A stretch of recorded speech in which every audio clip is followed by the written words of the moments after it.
All right, this is Don McAvinchy, and I want to talk with you today about three of the touchstones, of the 10 touchstones that I work on personally, and then I'm going to be presenting as part of our Your Perfect 2012 retreat.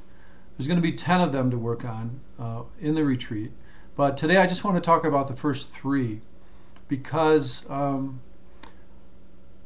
these touchstones have to do with how we deal with unexpected and unwanted invasions into our life of trouble, of difficulty, of challenges, of emotional ups and downs.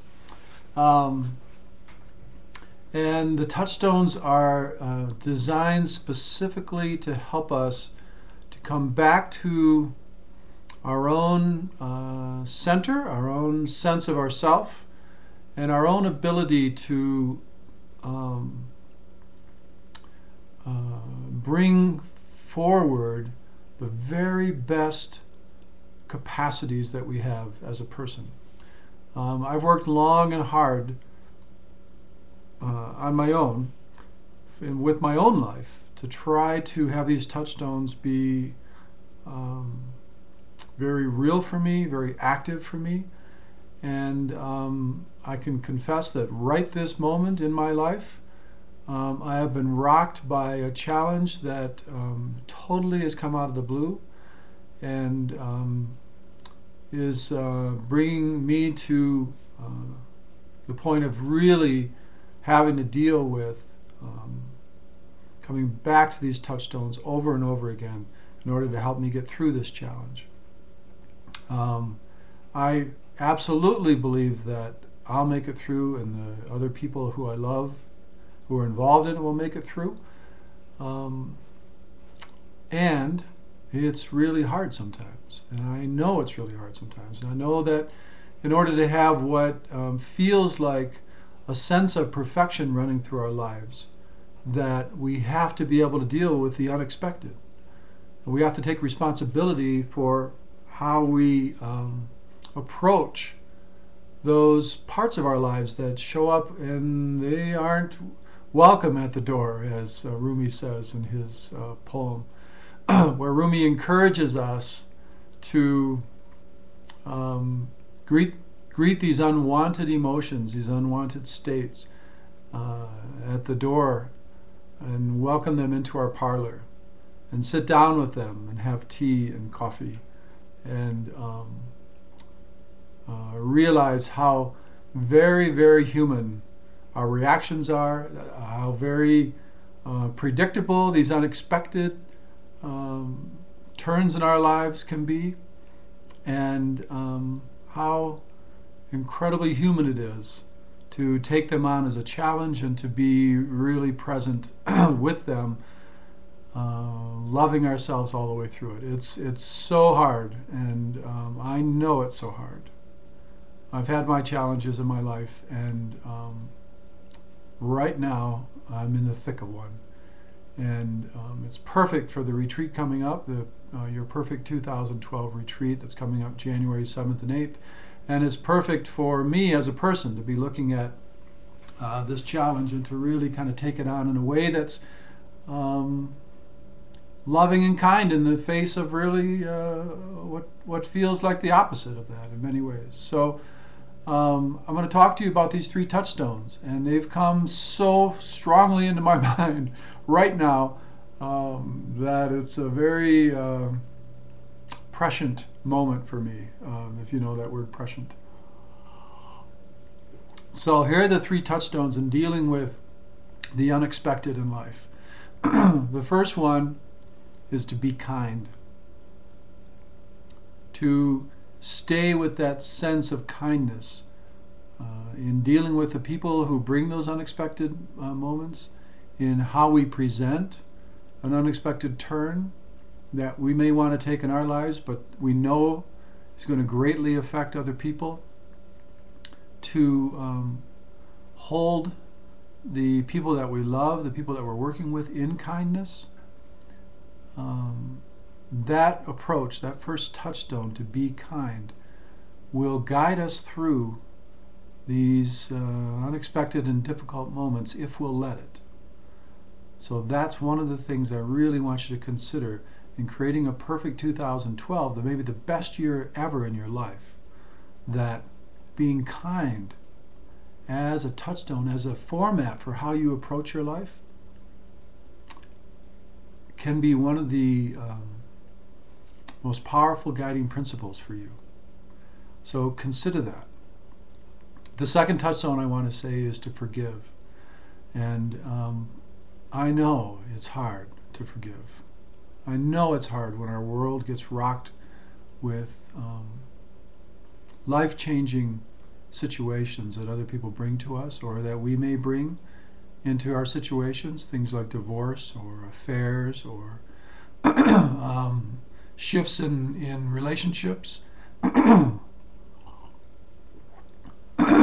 arguments and things that come through and make our lives more difficult. Most of the difficulties that I work on with my coaching clients aren't so much about where they want to go in their lives, but how they're dealing with other people. So much is around relational issues. Whether those relationships are business relationships or personal relationships or family relationships, relationships seem to be the key. So to forgive as a touchstone, as a way to consider that a perfect life comes because of forgiveness. A perfect 2012 will come into your hands because of forgiveness, I think is somewhat of a radical idea. And forgiveness for two reasons. One reason is that whoever is causing you difficulty in your life and bringing unexpected challenges, and right now I'm getting one of those right this very moment, whoever is doing that is a human being and deserves our compassion and is challenged by their own issues, or they wouldn't be struggling with this situation. Perhaps they wouldn't be bringing it to you. Perhaps it would be done in a graceful way, in a way that's encompassing and engulfing, enveloping of you as well, rather than perhaps a way of causing strife or difficulty or conflict. So to forgive them, first of all, because they're a human being, just like you, just like me, and it's a powerful thing to forgive people because we are really, really unskilled in how to deal with the complexities of our lives. That's just true. Life is a difficult challenge, and sometimes so very difficult that it takes us right out of any sense of being able to forgive. So to have forgiveness be a touchstone to come back to over and over and over again, that's a powerful place to land. And I can tell you that in my situation right now, I'm really struggling with this idea of forgiveness, and I desperately want to land in it because people are just human beings. And the second reason to forgive is because so often we take these issues that people bring to us and we take them so personally. I know that in my particular situation right now, I'm taking it very personally. I am. And when my most lucid moments, lucid, that's probably the best word, I know it's not about me. I know it's not. And if I can stay with that idea and just say this isn't about me, and not take it personally, then it's so much easier to forgive, because then that person's just doing what they're doing. And it's not about me, it's not an attack on me, it's not a statement about me, it's not, and here comes somebody calling me right this very moment. I forgot to turn off my phone. So, sorry about that. So, there's a reason to forgive, because it's not about you most of the time that somebody's bringing. And if you're bringing stuff to other people, their reactions, you have to be willing to take responsibility for how your communication goes across, of course, which is one of the touchstones, the next one that we're going to talk about. But their reactions are also a major portion of their responsibility lies in that. So that's not necessarily your responsibility either. Even though there's definitely a way that when we're in relationship with people, that we have to take responsibility for the results and the field that gets created in that relationship, the kind of input that we give to the relationship that creates the atmosphere, the culture, the climate of that relationship. So, but that's another reason to forgive, because the other person is doing the same thing, and you're contributing to that climate of the relationship, and so is the other person or the other people. And all of that, in order to feel a sense of perfection flowing forward, has to be filled with forgiveness for the different inputs that people are giving.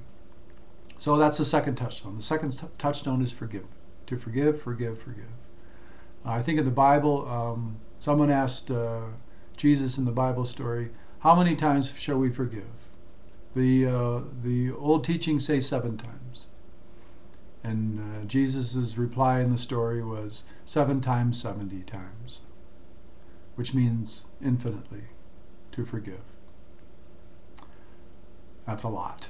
So the third touchstone I want to say is to take responsibility for our contribution to whatever situation we're in. And if it's a difficult and challenging situation, and somehow we've laid the groundwork for that, and I know in my particular situation that's been true, that we take responsibility for that groundwork, for what we've created.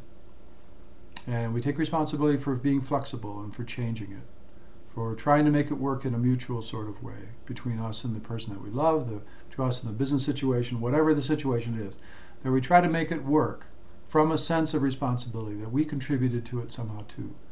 And whether that was through tolerating things that we shouldn't have, suggesting things that maybe weren't the wisest, for insisting on ideas that didn't bring us closer to people, whatever those things are, that we take responsibility for those.